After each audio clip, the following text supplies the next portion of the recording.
Muy buenas noches. Eso, ya están aprendiendo, pero lo pueden hacer mejor. Muy buenas noches. Saludamos a las personas que nos ven por la internet, que tanto a los que estamos aquí en este lugar como a ellos que nos están viendo en su computador, la misericordia y el gran abrazo de nuestro Señor alcance para todos en esta noche. Repita después de mí. Enséñame, oh Jehová, el camino de tus estatutos, y los guardaré hasta el fin. Dame entendimiento, guardaré tu ley, y la cumpliré de todo corazón. Oramos. Eterno Dios, que moras en el cielo, pero que por medio de tu Espíritu Santo moras en nuestro corazón, en esta noche te damos gracias por el enorme placer de alabar y glorificar tu nombre. Gracias, Señor, porque en esta hora nos has traído y has traído también a las personas que en su casa han prendido su computador y han ingresado a esta página para ver la meditación de esta noche. Gracias porque hemos sacado tiempo y porque nos has dado la oportunidad de venir a este lugar. Que tu nombre sea honrado y glorificado para siempre. En el nombre de Jesús oramos. Amén. Amén. Vamos al libro de Corintios. Primera de Corintios.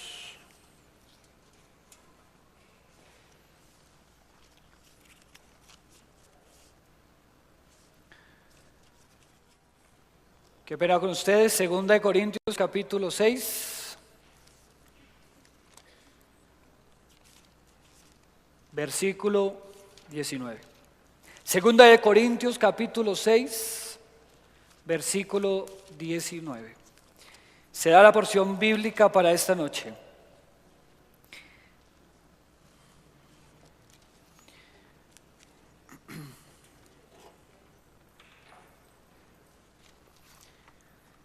Ayer hablábamos de la importancia de alejar los malos pensamientos de nuestra vida, porque producto de ellos ocasionan muchas veces nuestra caída en el pecado. Y hablábamos desde el sábado que el ser humano tiene tentaciones externas, las cuales son palpables, que a veces uno ni las pensó ni las buscó, pero llegaron.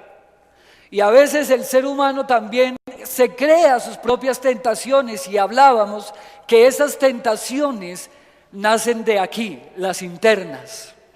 Pero en esta noche queremos hablar conforme al título de la meditación o del tema de esta noche, ojo por ojo. Y antes de leer el texto bíblico, yo quiero hacer un recorderis. La ley del talión, en latín lex talionis, era una ley muy aceptada en las personas del Antiguo Testamento. La ley 119 de la lex talionis, ley del talión, o en otras palabras, como lo conocemos comúnmente, ojo por ojo, diente por diente.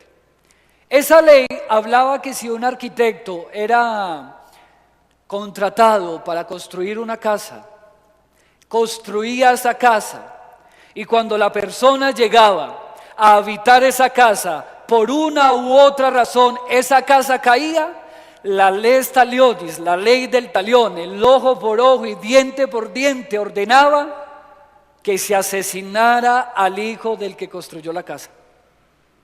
Entonces iba la persona que le pagó al arquitecto para construir esa casa. Si la casa se cayó, el que contrató al arquitecto tenía la potestad para matar al hijo del arquitecto. Esa era la lex talionis.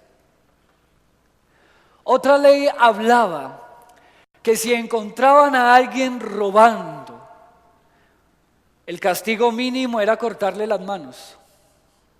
Esa era la lex talionis.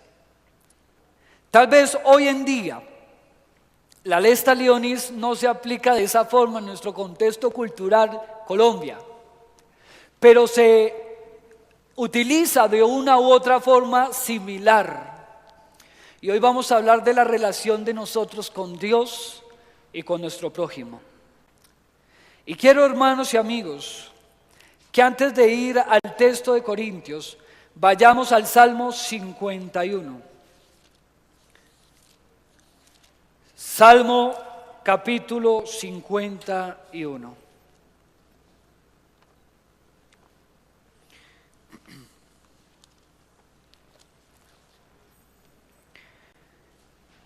Dice el Salmo: ten piedad de mí, oh Dios, conforme a tu misericordia, conforme a la multitud de tus piedades, borra mis rebeliones.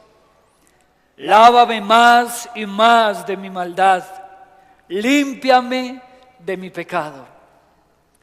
Porque yo reconozco mis rebeliones, y mi pecado está siempre delante de mí. Contra ti, solo contra ti, oh Dios, he pecado y he hecho lo malo delante de tus ojos, para que sea reconocido justo en tu palabra y tenido por puro en tu juicio. He aquí, en maldad he sido formado y en pecado me concibió mi madre. Apreciado amigo y hermano, la persona que escribió este salmo no era una persona cualquiera, era una persona que cayó en pecado, cayó en el más horrendo pecado, pero vio en Dios salvación eterna. Y el que ve a Dios y el que ve en Dios salvación eterna está haciendo algo que la Biblia lo llama arrepentimiento. El que escribió este salmo fue el salmista David. Dígale al que está a su lado: el que escribió este salmo fue David, dígaselo. ¿Y quién era David? El rey de Israel, ungido por el profeta Samuel.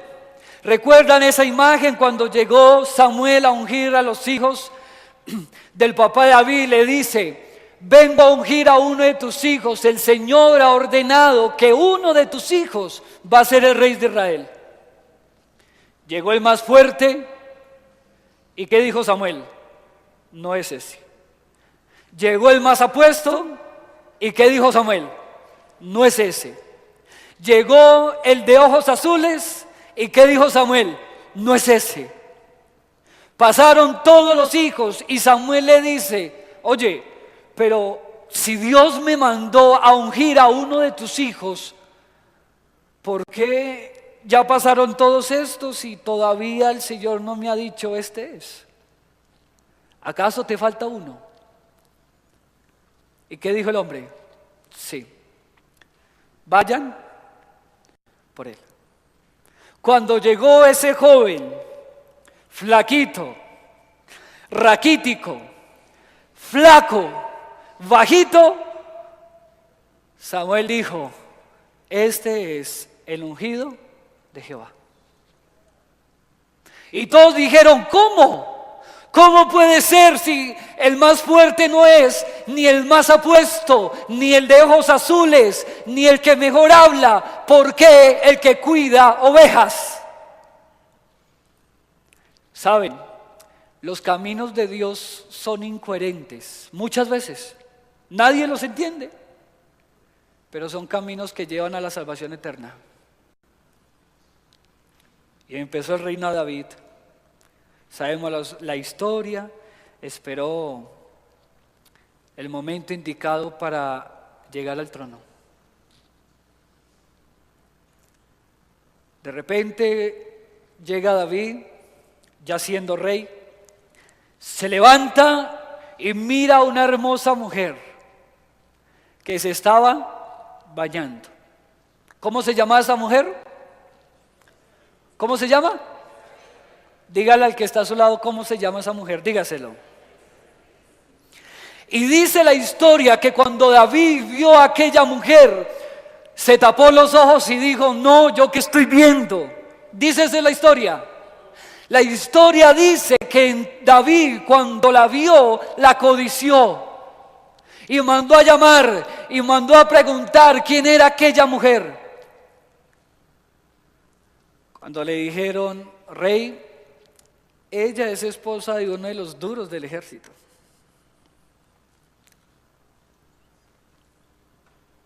Y sabemos qué fue lo que pasó después.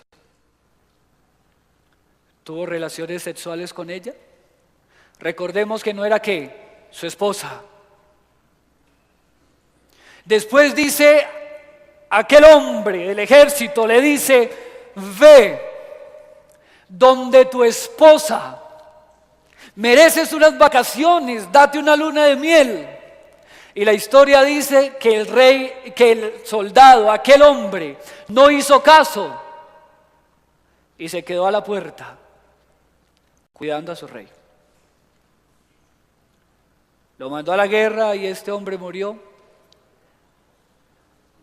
Y cada paso mal dado por David lo llevó a otro mal paso. Cuando llega un profeta llamado Natán y le dice: oye David, ¿cómo te parece? Hay un hombre que hizo esto, esto y esto. ¿Qué hacemos con él? Y dice David, ufanándose de su poder, de su gloria, de su orgullo como rey: a ese hombre hay que matarlo. ¿Y cuáles fueron las palabras del profeta? Ese hombre eres tú. Y aquí entramos ya a lo que va a ser la base de nuestro tema de esta noche. Muchas veces los jóvenes, amigos y hermanos, pensamos que Dios es un Dios que acusa. No, Señor. Porque dice la Biblia que la única función del diablo es acusar. Y si es la función del diablo acusar, no puede ser la función de Dios. ¿O sí lo creen ustedes? Pero aparentemente las palabras de Natán fueron una acusación. Pero las palabras de Natán fueron palabras de salvación. Qué triste es cuando nos dicen que caemos en pecado y no aceptamos el error. Pero David es fiel muestra de que cuando se cae en pecado, cuando se cae en el error, cuando se cae en la desgracia, en la muerte, hay una solución. Y la buena noticia para usted y para mí en esta noche es que no importa cuán lejos hayamos caído, aún podemos regresar ante el Señor. Aún podemos. Y quiero que vayamos a Corintios.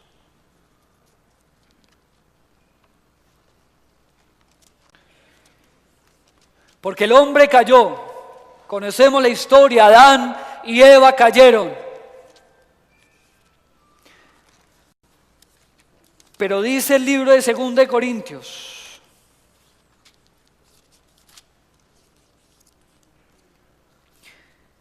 capítulo 5, versículo 16. Caímos. Y la pregunta es, ¿qué hacer cuando caemos? ¿Qué hacer? Porque las meditaciones anteriores nos estaban demostrando cómo evitar caer, pero somos humanos, podemos caer.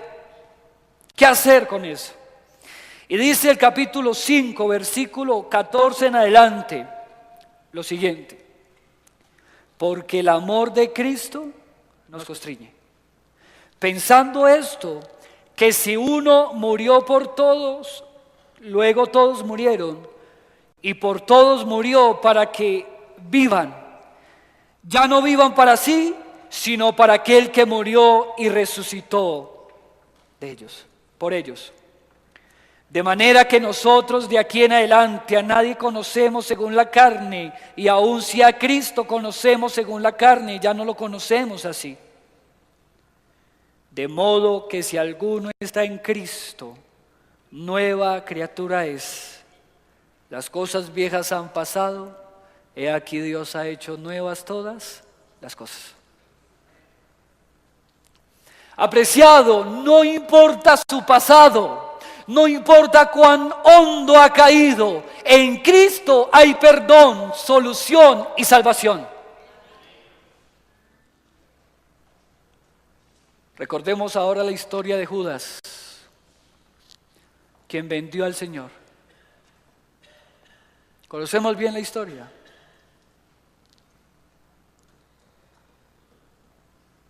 Les pregunto, ¿qué llevó a Judas a la muerte, al suicidio? ¿El arrepentimiento o el remordimiento? Porque es que el remordimiento separa y aleja de Dios. El remordimiento es una sensación que solo ocasiona el enemigo de Dios para que huyamos de su presencia, para que nos sintamos perdidos. Y eso fue lo que sintió Judas. Sintió remordimiento. Y el remordimiento lo llevó al suicidio. He conocido casos de personas que se han quitado la vida porque han caído en pecado. Pecado abierto. Conocí una joven que quedó embarazada, para que sus papás no se dieran cuenta, decidió abortar, pero ya el cargo de conciencia no podía con ella y prefirió quitarse su vida. ¿Qué llevó a ella a esa muerte? ¿Arrepentimiento o remordimiento? Porque es que el remordimiento nos aleja de Dios. Nos aleja de la relación con Dios.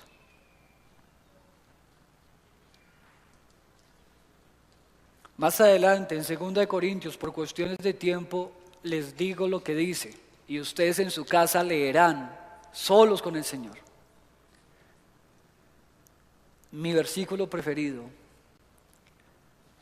en Cristo, Dios se estaba reconciliando con el mundo.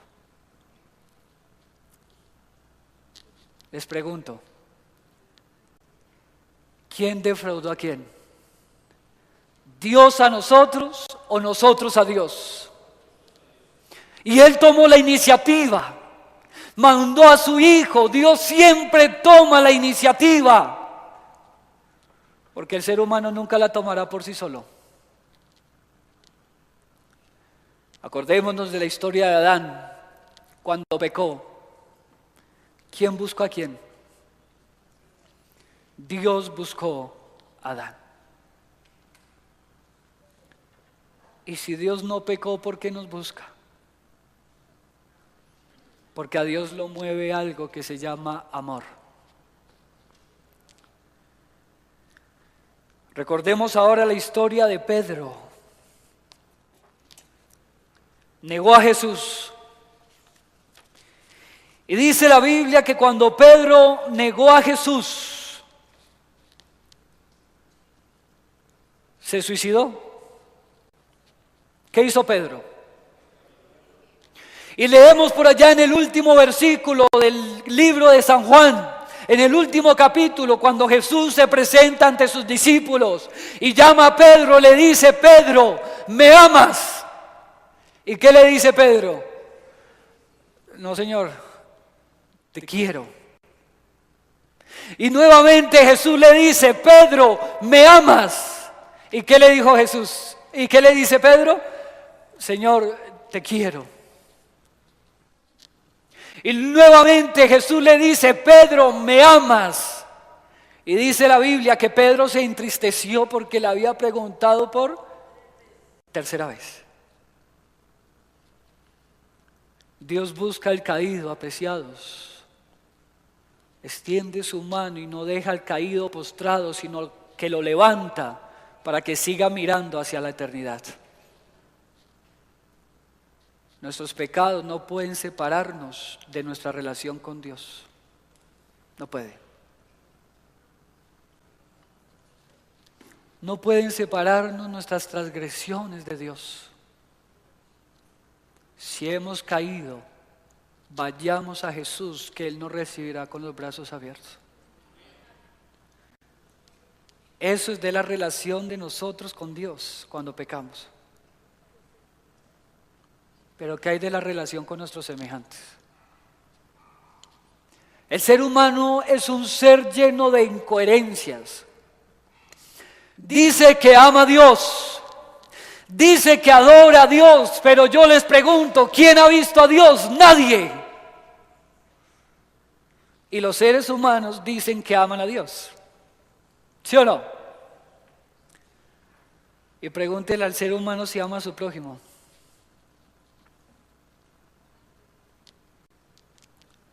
El apóstol Juan lo describe de una manera maravillosa. ¿Qué ganamos nosotros? Diciendo que amamos a Dios a quien no hemos visto y odiamos a nuestro prójimo a quien sí hemos visto. ¿No nos parece una incoherencia? Porque con nuestro prójimo sí nos gusta aplicar la ley del talión. Ojo por ojo, diente por diente. Nos gusta. Que Dios no nos haga esto, porque es que Dios nos ama y Dios no sería capaz. Muchos pensamos así. Pero cuando un prójimo, cuando alguien, un vecino, una vecina, un amigo, una amiga nos hiere, a ese sí no le damos perdón. Tiene que venir a pedírmelo. Que se humille, que se arrastre. ¿Somos o no somos así los seres humanos?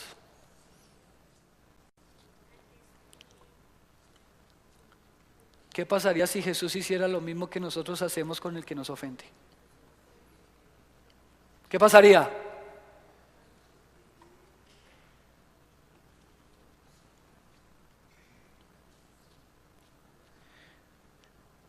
Traje una frase que a mí me llama mucho la atención. Dice lo siguiente: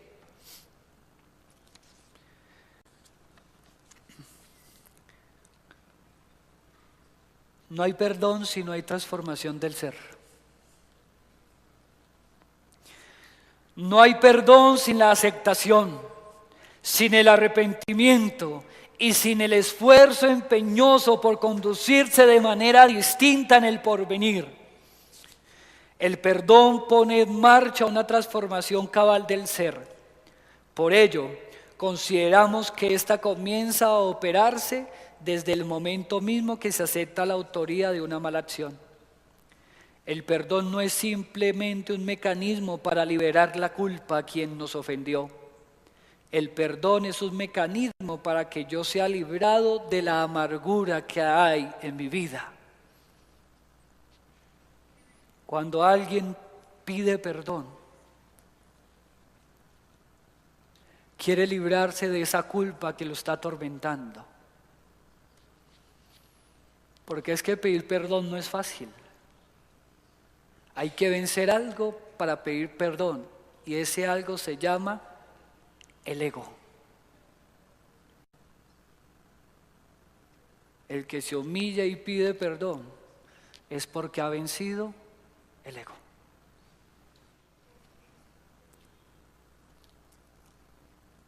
Si Dios tomó la iniciativa para reconciliar al mundo con Él, sin Él haber hecho nada, porque Él todo lo ha hecho bueno.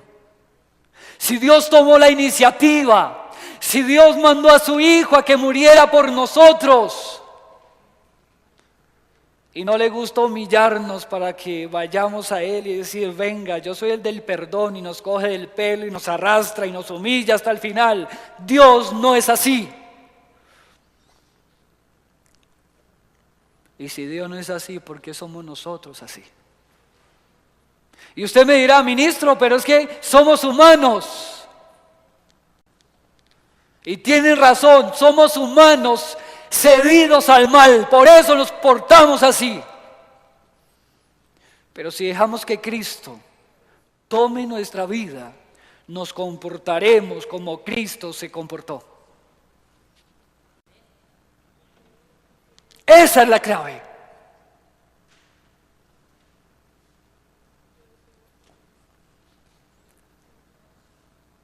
La culpa, el fracaso afecta la relación de nosotros con Dios y de nosotros con ¿quién? Con nuestro prójimo. Les pregunto, ¿vale la pena perdonar? ¿Vale la pena?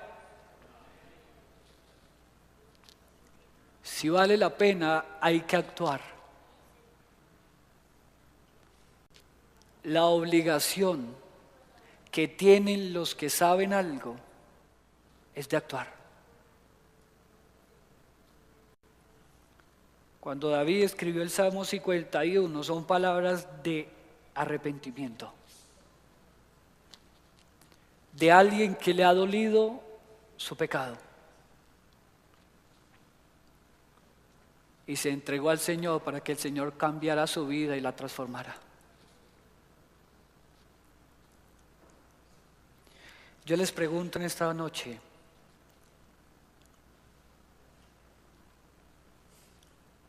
si usted le pidió perdón a Dios y se siente perdonado, déle ese privilegio a su prójimo.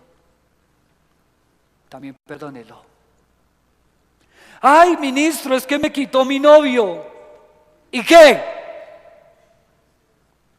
Perdónela a ella y a él. Ay, ministro, pero es que me hizo trampa en un juego. No importa, perdónelo. Me mintió. No importa, perdónelo. El perdón libera de culpa al transgresor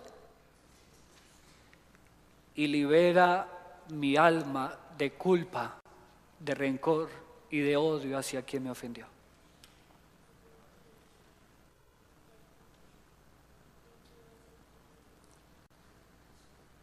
¿Saben qué es lo malo de la gente mala?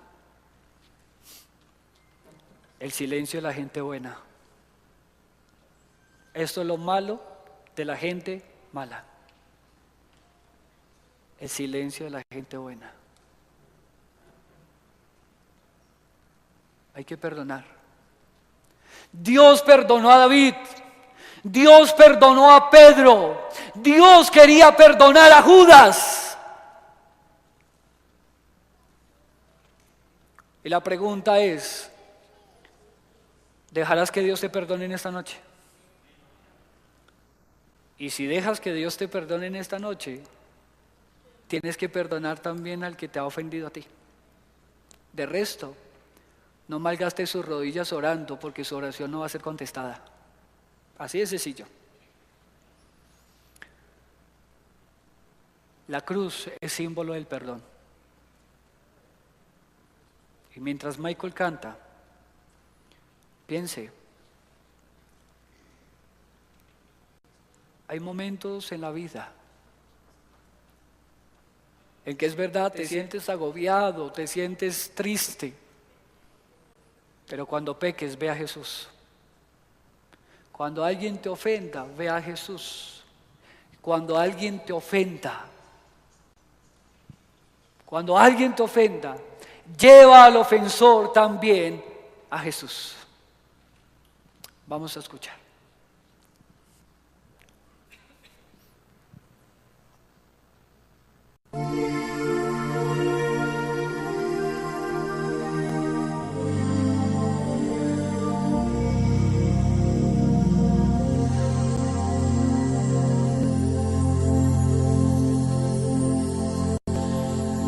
Yo lamento el tiempo que he gastado, los placeres que he probado, sin incluirte a ti. Y aunque tu amor está conmigo, yo no lo he preferido por el pecado que hay en mí. Perdóname, ya no tengo excusas. Perdóname, no otro a quien culpar. Y vengo a ti a dar mi amor a Cristo. Me humillo ante ti.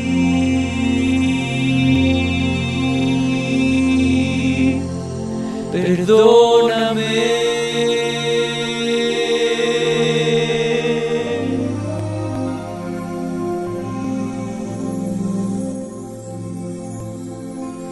Yo lamento haberte postergado, tus mandatos rechazado para dedicarme a mí. Y necesito que tú me restaures, que mi alma se consagre y así tomar mi cruz. Perdóname, ya no tengo excusas. Perdóname, no hay otro a quien culpar. Y vengo a ti a dar mi amor a Cristo. Me humillo ante ti y vengo a ti a dar mi amor a Cristo.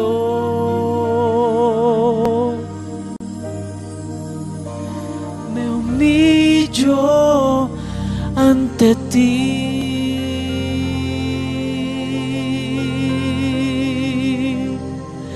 Perdóname.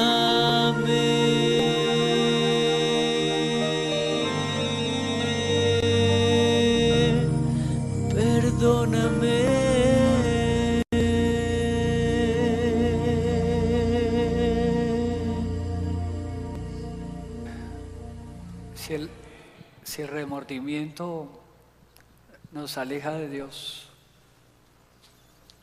y el arrepentimiento nos acerca a Él, ¿qué elige en esta noche? ¿Qué elige?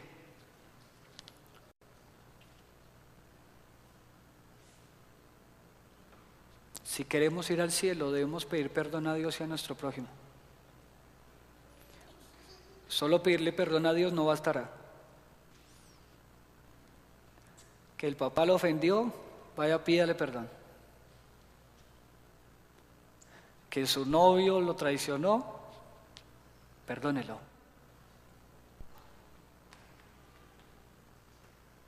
Que su novio la traicionó y se la jugó con su mejor amiga, perdónelo.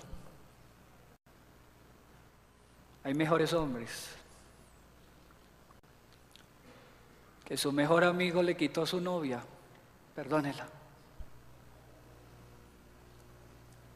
Que alguien lo golpeó, perdónelo.